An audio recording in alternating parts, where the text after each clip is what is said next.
John Kennedy just torched AOC on the Senate floor and didn't hold back for a second. Congresswoman Ocasio-Cortez is. She's running the show.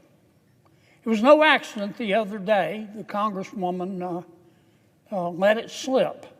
She said, if you really want to negotiate an end of this shutdown, come see me. Come see me.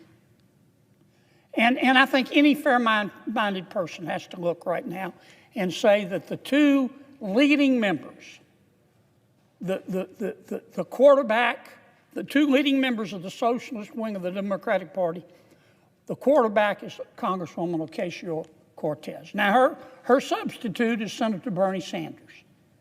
But I think it's the Congresswoman who's calling these shots. Now, Mr. President, I don't hate anybody. I've said that repeatedly, and I mean it. I like all of my colleagues. I look for grace wherever I can find it. When I say my prayers, I do, every single time. I ask God, don't let me hate, because it's hard sometimes. It's hard up here. But I do. I say, God, don't let me hate. And I certainly don't hate Congresswoman Ocasio-Cortez. I want to make that very clear. She has the right to her opinion. She has the right to try to have the socialists take over the Democratic Party. That's the American way. Ironically, I think what she's doing is anti-American, but she has the right as an American to do it, so I don't hate her. But I judge her by her policy. She has her opinion, and I have mine. And I have to judge her candidly by her policy. Here is what the socialist wing of the Democratic Party, led by Congresswoman Ocasio-Cortez, has said to the American people and to the United States Congress and the Republicans in Congress. If you Republicans don't agree to make the federal government $1.5 trillion, not million dollars, not billion dollars, $1.5 trillion bigger, we're going to shut government down. Well, of course we said no. I'm not going to vote for that. My mother didn't raise a fool. And as I've said before, if she did, it was one of my brothers. I'm never going to vote for that. Now, where do I come up with this figure, $1.5 trillion?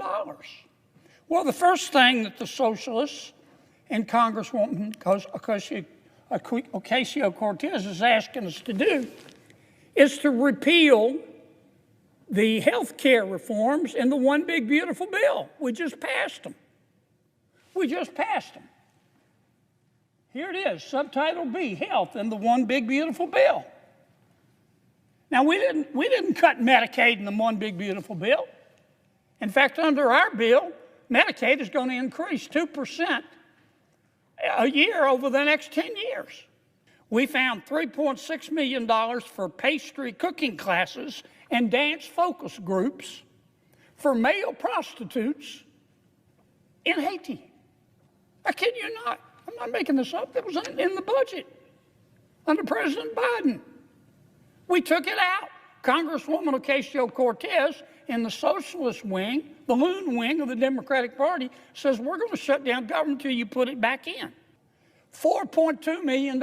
We took it out. The Congresswoman and the socialist wing of their party says we've got to put that back in for the open government. $4.2 million for lesbian, gay, bisexual, transgender, queer, and intersex people in the Western Balkans and Uganda. I could spend the rest of the afternoon here. We took all that out. It upset Congresswoman Ocasio-Cortez. It upset the socialist wing of her party.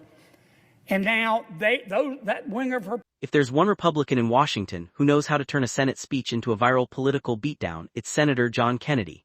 And in this exchange targeting Alexandria Ocasio-Cortez, Kennedy didn't just criticize her policies. He tried to make the case that she has effectively become the leader of the modern Democratic Party. Right from the start, Kennedy framed AOC as the quarterback of the socialist wing of the Democrats, with Bernie Sanders acting as the backup. That line alone tells you exactly what Republicans are trying to do politically right now. They want voters associating Democrats not with moderates, not with old-school liberals, but with progressive activists pushing massive government expansion and left-wing cultural politics, and Kennedy clearly believes AOC has become the symbol of all of it. What really stood out in this speech was the way Kennedy tried to paint AOC as someone exercising real power behind the scenes. He referenced her comment during shutdown negotiations where she allegedly said, "If you really want to negotiate, come see me." Kennedy seized on that line like it was a political gift. To him, that wasn't just a casual remark. It was proof that progressive lawmakers now have enough influence to pressure the entire Democratic Party. That's a major shift from where things were even 5 or 6 years ago. Back then, AOC was treated by many Democrats as an energetic outsider. Republicans mocked her constantly, but Democratic leadership sometimes kept her at arm's length. Fast forward to today and Republicans like Kennedy are openly arguing that she's no longer on the fringe at all. They're saying she's setting the tone for the party's direction, and honestly, Republicans think that's politically useful. Because the second Kennedy started talking about trillions in spending, government shutdown threats, and taxpayer-funded programs overseas, you could immediately see the strategy. He wanted viewers connecting every unpopular spending item directly back to progressive Democrats. Kennedy framed the entire fight as Republicans refusing to cave to a demand for a $1.5 trillion expansion of government. That number became the centerpiece of his argument. He repeated it over and over because he knows huge spending figures trigger frustration from voters already worried about inflation, debt, and the economy. That's what this speech was really about underneath all the jokes and one-liners. Republicans are trying to convince Americans that the federal government has spiraled completely out of control under Democratic leadership, and Kennedy used AOC as the face of that argument. And then came the part that made the speech explode online. Kennedy started listing off examples of government spending Republicans removed from the budget. He brought up funding for programs overseas, activist initiatives, and grants connected to gender and sexuality projects abroad. Whether people agree with his framing or not, Kennedy understands exactly how to package these examples for conservative audiences. He wasn't reading policy language like a boring committee hearing. He was turning it into a cultural argument. That's important because modern politics is no longer just about spreadsheets and legislation. It's about symbolism. Republicans know many voters don't sit around reading budget bills, but they do react emotionally when politicians describe taxpayer dollars being spent on programs that sound disconnected from everyday American struggles.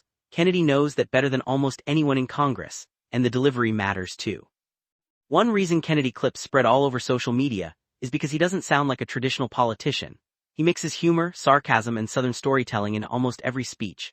When he joked that "my mother didn't raise a fool, it was one of my brothers," that instantly breaks up the speech and makes the audience feel like they're listening to a regular person instead of a scripted senator.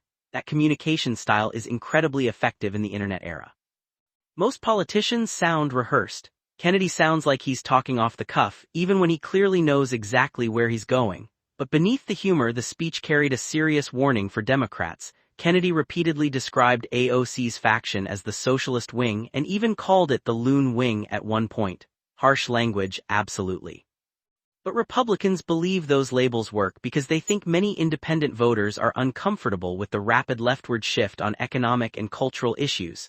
And this is where Democrats face a genuine political challenge. The progressive wing brings enormous energy online. It dominates social media conversations. It drives activist enthusiasm.